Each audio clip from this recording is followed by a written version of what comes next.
Halo semuanya, para pencinta misteri dan horor. Gunung Tirta dikenal indah, namun hari itu kabut tebal dan hawa dingin membawa suasana yang berbeda. Raka dan Bima, dua pemanjat tebing berpengalaman, memulai petualangan bersama dua pendaki wanita, Citra dan Maya, yang terlihat penuh semangat. Namun, sejak awal, ada sesuatu yang janggal. Tawa yang terdengar aneh, gerakan yang mustahil, dan suara-suara dari kegelapan mulai mengusik mereka. Hingga suatu pagi, tenda Citra dan Maya hilang tanpa jejak. Tapi mungkin, mereka sebenarnya tidak pernah pergi. Inilah horor sebelum bobo. Raka, seorang pemuda 22 tahun yang sedang menempuh pendidikan di jurusan geologi, gemar melakukan petualangan di alam liar. Ketertarikannya pada olahraga ekstrim, terutama panjat tebing, tidak hanya membentuk fisiknya yang kokoh, tetapi juga mengasah mentalnya yang tangguh. Sebagai mahasiswa berprestasi di kampusnya, Raka sering memanfaatkan waktu senggangnya untuk menaklukkan tebing-tebing curam. Kota Jemur Sari, meskipun kecil, dikenal akan pemandangan alamnya yang menakjubkan. Kota ini terletak di barat daya Pulau Jawa, dikelilingi perbukitan dan tebing.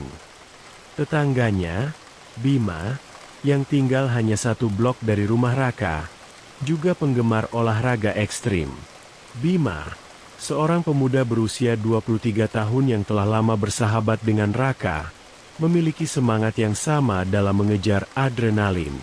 Mereka sering merencanakan petualangan bersama, menjelajahi tebing-tebing terjal yang hanya bisa ditaklukkan oleh mereka yang punya nyali besar. Mereka berdua sepakat untuk menghabiskan akhir pekan di Taman Nasional Gunung Tirta, salah satu destinasi favorit para pendaki di Jemur Sari. Gunung Tirta terkenal dengan deretan pegunungannya yang dramatis, dikelilingi danau dan hutan belantara yang membentang luas, serta dinding tebing yang menantang. Raka menyetir di belakang kemudi dengan penuh semangat, sementara Bima duduk di kursi penumpang, sibuk memeriksa perlengkapan mereka dan memetakan rute pendakian yang akan mereka coba. Suasana cerah sepanjang perjalanan perlahan berubah saat mendekati Gunung Tirta. Awan gelap menggantung rendah di atas langit. Raka merasakan sedikit kegelisahan, tapi menepisnya. Pemanjatan saat cuaca buruk tidak aman bagi keselamatan, meskipun mereka sudah sering menghadapi cuaca buruk di medan-medan yang lebih sulit. Namun, kali ini ada sesuatu yang berbeda. Saat mereka memasuki kawasan Gunung Tirta, kabut tebal tiba-tiba menyelimuti jalan, membatasi jarak pandang mereka. Bima yang biasanya ceria, mendadak terdiam. "Kau ada yang rasa aneh?" tanyanya pelan. Suaranya nyaris tenggelam oleh deru mesin mobil. Raka mengangguk, meskipun ia enggan mengakui perasaan aneh yang mulai merayap di benaknya. "Mungkin cuma kabut biasa. Kita sudah pernah menghadapi yang lebih buruk dari ini, kan?" jawab Raka, mencoba untuk tetap tenang.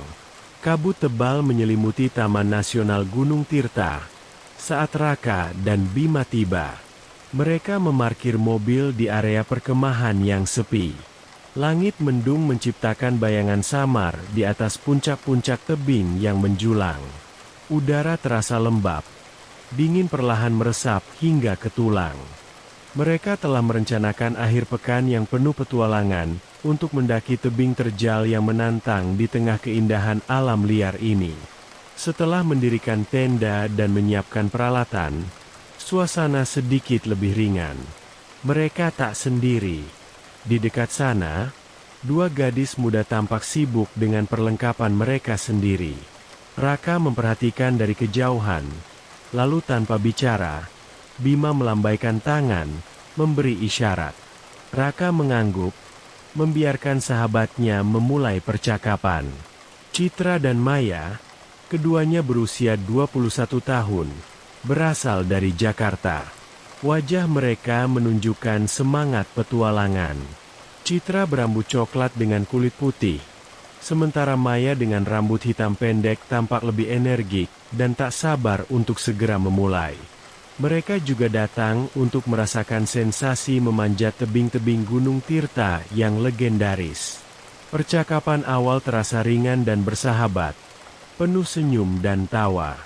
Citra bercerita bahwa ini pertama kalinya mereka dijemur sari, sementara Maya menambahkan bahwa mereka ingin menantang diri dengan rute yang lebih sulit.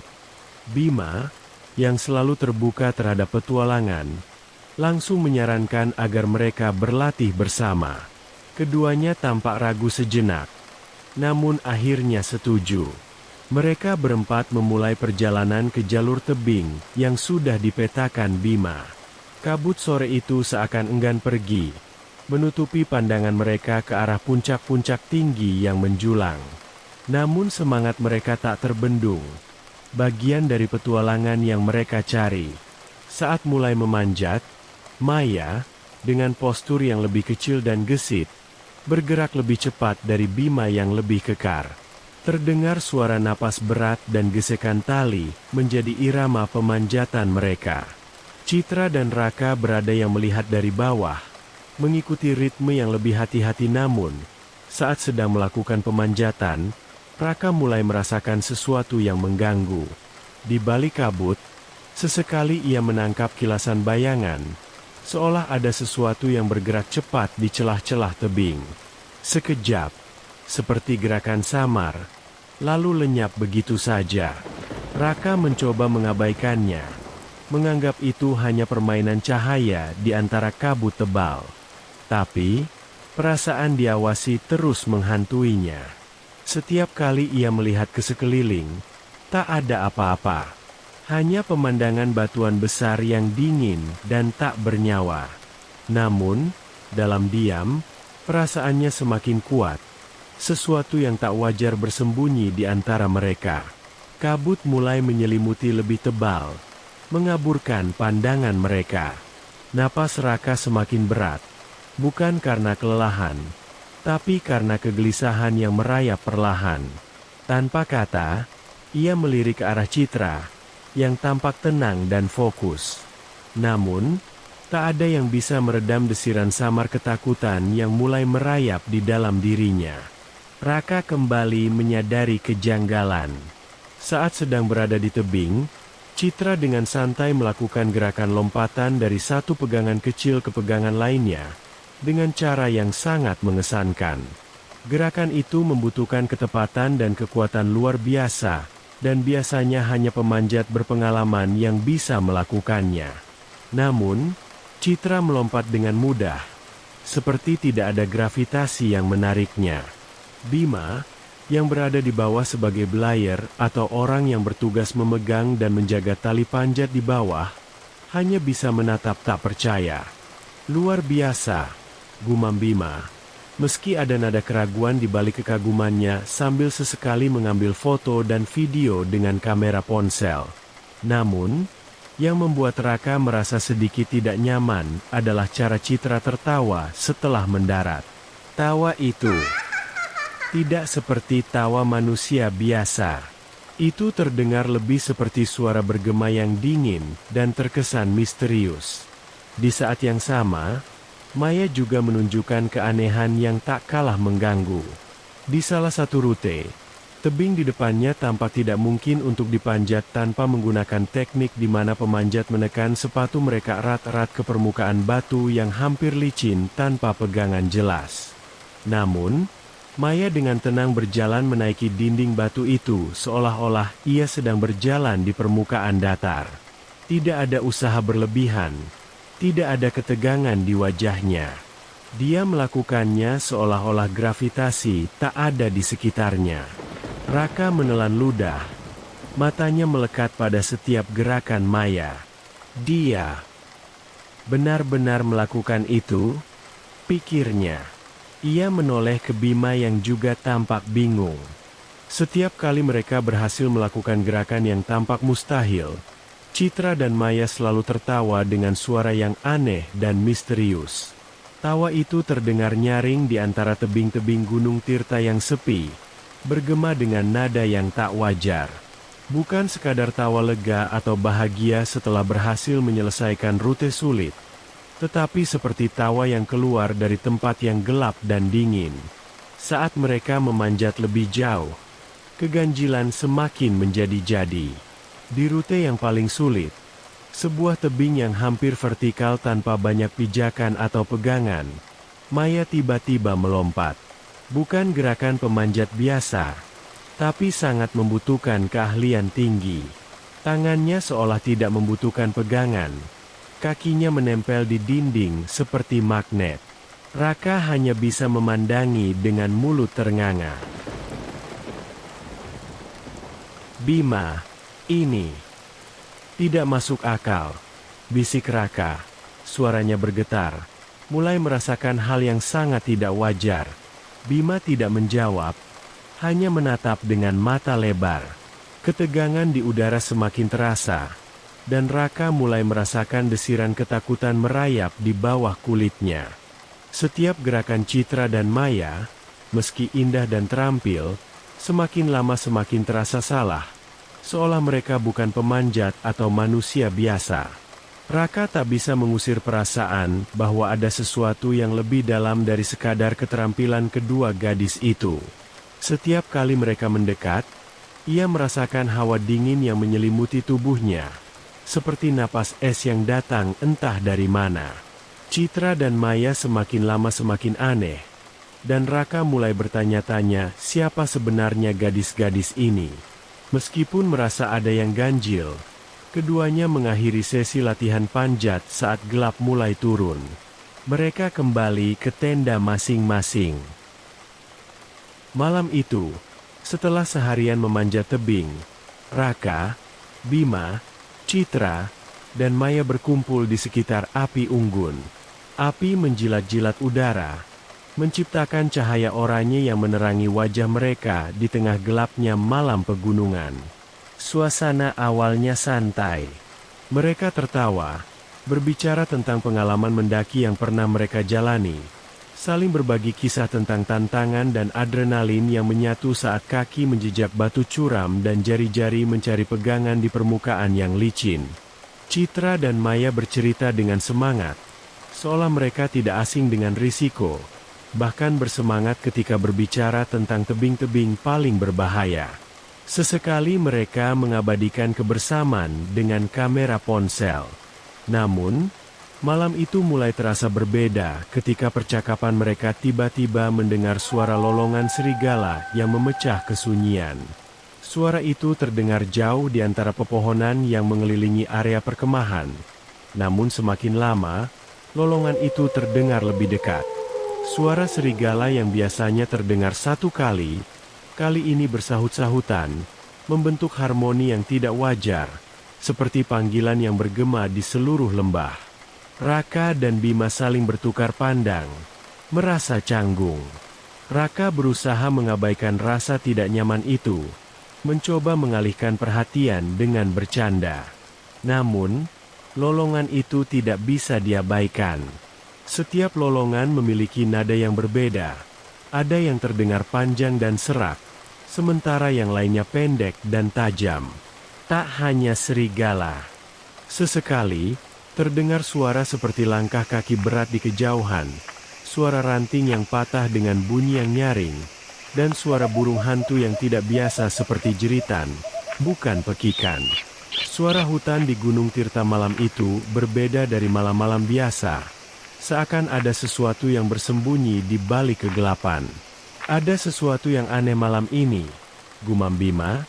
Pandangannya tertuju ke arah pepohonan yang berayun lembut tertiup angin. Meski angin tak begitu kencang, hembusannya menderu-deru, membawa bisikan halus yang terdengar di telinga Raka, seolah alam itu sendiri sedang berbicara dalam bahasa yang tak dipahami manusia. Langit yang semula cerah dengan bintang-bintang kini perlahan tertutup awan gelap. Rintik-rintik hujan mulai turun, membasahi tanah di sekitar mereka. Api unggun yang tadinya menyala cerah, mulai meredup seolah merespons suasana yang berubah menjadi lebih suram. Api berkedip-kedip, hampir padam. Namun setiap kali redup, ia kembali menyala dengan kilatan yang lebih liar, menciptakan bayangan yang menari-nari di wajah mereka. Maya dan Citra tetap tertawa, namun tawa mereka tetap terdengar aneh dan misterius. Ada sesuatu dalam cara mereka memandang satu sama lain. Mata mereka tampak aneh, penuh dengan kilatan yang sulit dijelaskan.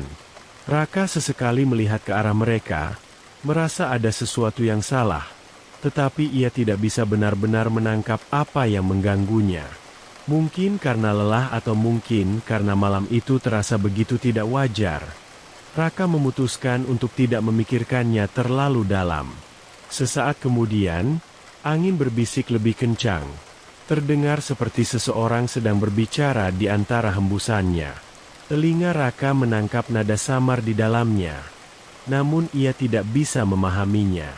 Itu bukan sekadar bunyi angin yang menderu, melainkan seperti suara seseorang yang berkata-kata dengan nada yang sangat rendah, hampir seperti desisan. Dingin mulai merayap di kulit Raka, membuat bulu kuduknya berdiri. Citra tiba-tiba menatap Raka dengan tatapan mata tajam.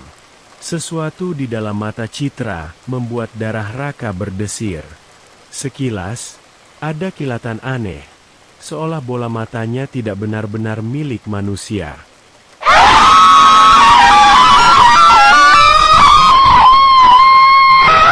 Tetapi ketika Raka mengedipkan mata, Citra sudah kembali tersenyum seperti biasa, seolah tidak ada yang terjadi. Angin di sini memang aneh, kata Citra, seakan menjawab pertanyaan yang tak pernah diucapkan Raka.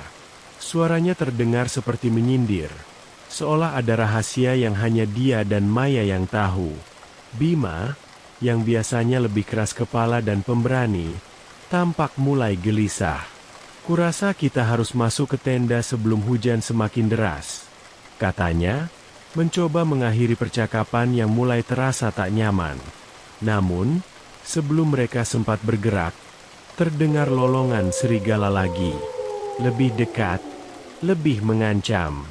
Suara itu bercampur dengan deru angin dan rintik hujan yang semakin deras, membuat suasana semakin mencekam. Citra dan Maya tetap tersenyum, tetapi ada sesuatu di balik senyuman itu yang membuat Raka dan Bima merasakan hal aneh. Meski akhirnya rasa lelah membawa mereka masuk ke tenda dan terbang ke alam mimpi. Pagi itu, ketika embun masih menyelimuti bumi Gunung Tirta, Raka terbangun lebih dulu.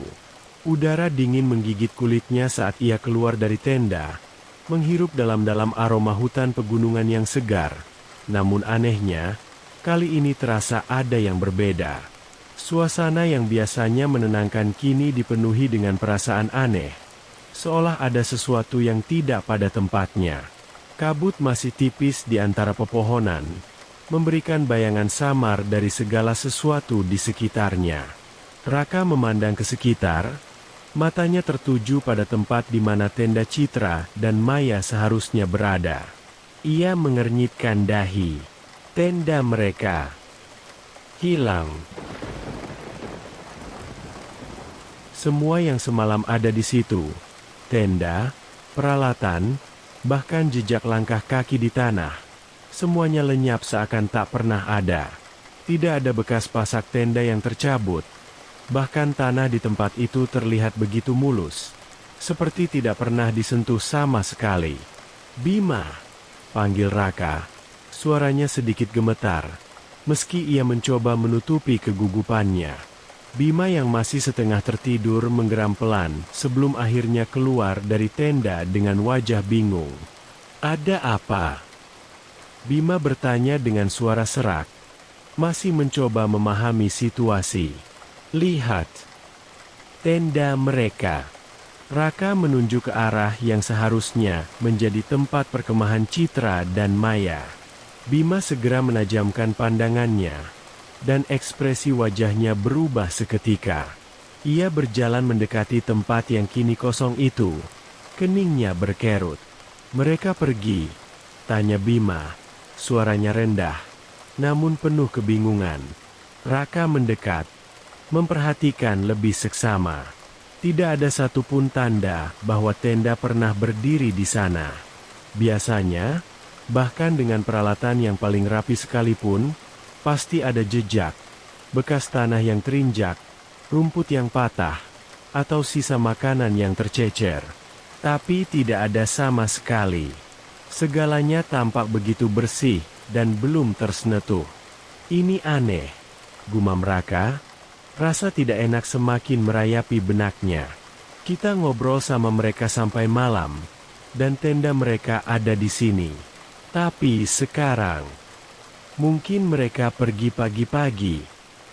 Bima mencoba memberi penjelasan, meskipun dirinya juga tidak yakin. Namun, Raka hanya menggeleng. Pergi kemana? Dan bagaimana bisa tanpa meninggalkan jejak sedikit pun? Keduanya saling berpandangan, keheningan mendadak menyelimuti mereka. Di benak Raka, berbagai kemungkinan melintas. Mungkin mereka pindah ke lokasi lain untuk memanjat.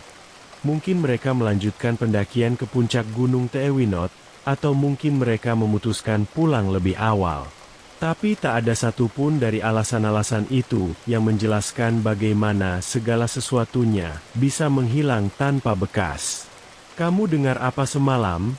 tanya Raka akhirnya, mencoba menggali ingatan tentang suara-suara aneh yang terdengar saat malam. Lolongan serigala, angin yang berbisik, tawa yang seharusnya normal tapi entah kenapa terasa salah. Semalam, rasanya tidak benar. Bima tidak segera menjawab. Ia hanya menatap hutan di sekeliling mereka dengan sorot mata penuh kecurigaan, seolah berharap menemukan sesuatu yang hilang dari pandangan. Namun, tidak ada apa-apa di sana selain pohon-pohon pinus yang menjulang dan kabut pagi yang masih belum sepenuhnya menghilang. "Iya, mungkin kita terlalu mikir yang aneh-aneh." Akhirnya Bima mengangkat bahu, mencoba mengusir rasa takut yang mulai mengendap di dalam dirinya. Mereka pasti sudah pergi ke lokasi lain. "Ayo, kita latihan saja." Raka setuju meski perasaan aneh itu belum juga hilang. Mereka membereskan peralatan dan berjalan menuju tebing yang sudah direncanakan untuk dipanjat. Namun, bahkan saat mereka mulai memanjat, bayangan tentang Citra dan Maya terus menghantui benak Raka. Setiap pegangan pada batu, setiap pijakan, ia tak bisa menghilangkan gambaran tawa aneh mereka dari malam sebelumnya. Angin bertiup pelan, membawa serta bisikan-bisikan halus dari pepohonan di bawah. Sesekali, Raka merasakan desiran dingin di punggungnya, seperti seseorang sedang mengamatinya dari kejauhan. Ia berhenti sejenak, menarik napas dalam, sebelum melanjutkan pendakian.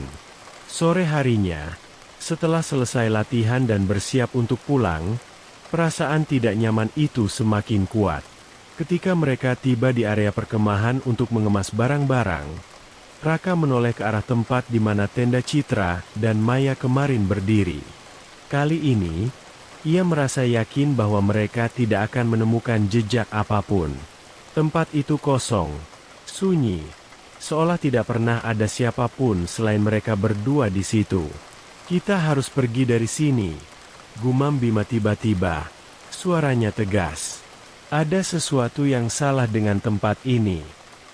Raka mengangguk tanpa berkata-kata. Mereka memasukkan peralatan ke dalam mobil dengan tergesa-gesa, siap meninggalkan Gunung Tirta secepat mungkin. Namun, ketika mobil mulai melaju menjauh dari perkemahan, Raka sekali lagi melirik kaca spion. Di kejauhan, di antara bayangan pepohonan, seolah ada dua sosok yang mengintai. Entah Citra dan Maya, atau entah siapa mereka sebenarnya, tersenyum aneh dari balik kabut. Hanya sesaat, tapi cukup untuk membuat jantung Raka berdegup kencang. Malam itu, Raka dan Bima tiba di rumah dengan tubuh kelelahan, tapi pikiran mereka tidak sepenuhnya tenang. Perjalanan di Gunung Tirta terasa mengganggu, terutama sejak pagi tadi saat mereka mendapati tenda Citra dan Maya hilang tanpa jejak. Rasa penasaran dan kegelisahan merayapi mereka, namun mereka memilih untuk tidak terlalu memikirkannya. Lebih baik beristirahat. Mereka mengangkut peralatan panjat tebing ke garasi dalam diam. Suasana di sekitar terasa aneh, seperti ada sesuatu yang menggantung di udara, meski mereka tak mampu menjelaskan apa. Bima sesekali menatap Raka, mencoba memahami apa yang ada di benaknya. Raka pun sama. Mereka tahu ada yang salah, tapi tak ada yang berani memulai pembicaraan. Saat mereka hampir selesai menyimpan tali, karabiner dan harnes ke tempatnya, suara langkah kaki menghampiri dari arah pintu garasi. Dani, seorang teman lama Raka, muncul dengan senyuman lebar, tampak santai. Raka membalas senyum itu dengan lemah. Raka menjelaskan kalau mereka baru saja tiba dari Gunung Tirta, usai berlatih panjat tebing bersama. Mendengar hal itu, sesuatu berubah pada wajah Dani. Dia mengambil ponselnya dari saku dan memperlihatkan salah satu tajuk berita di media online yang sempat viral dan memuat berita, 2 pendaki wanita tewas di jalur tebing timur, Gunung Tirta. Nama dan foto yang tertera di sana membuat darah Raka berdesir tak karuan. Citra dan Maya, dari Jakarta. Mata Raka membelalak, tubuhnya tiba-tiba terasa berat. Ia tidak percaya apa yang baru saja dibacanya. Jantungnya berdetak semakin kencang, mendorong rasa takut yang kini mulai mengambil alih. Citra dan Maya. Mereka baru saja bersama 2 gadis itu kemarin. Mereka tertawa, berbagi cerita di depan api unggun. Raka menelan ludah. Perutnya terasa mual Bima mendekat. Ekspresinya berubah tegang saat melihat berita itu di tangan Dani. Aku nggak mungkin salah lihat kan, gumam Raka pada dirinya sendiri, meski suaranya hampir tak terdengar. Dani bingung dengan reaksi keduanya. Berita menyampaikan bahwa mereka jatuh waktu panjat tebing di jalur tebing timur. Tali mereka putus dan ditemukan tewas akhir pekan lalu. Akhir pekan lalu. Bagaimana mungkin? Jika Citra dan Maya tewas akhir pekan lalu, siapa yang mereka temui kemarin? Siapa yang memanjat dan duduk bersama mereka di depan api unggun?